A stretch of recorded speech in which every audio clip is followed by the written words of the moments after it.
এটা বনগা, গোপালনগর বনগা লাইন। আর একটু গেলেই বনগা। দেখেন বন্ধুরা, বর্ষার জলে পরিপূর্ণ হয়ে গেছে চারিধার, শুধু জল আর জল। হ্যাঁ, দেখে লোভ সামলাতে পারলাম না। এই দাদাটা তুলে নি, দাদা আপনার ফটো তুলে যাচ্ছে। শুধু জল,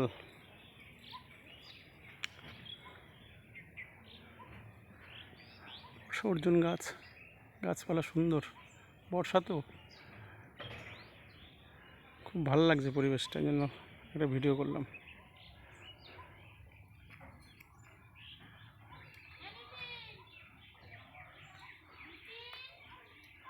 আজ এই পর্যন্তই থাক, পরে কথা হবে।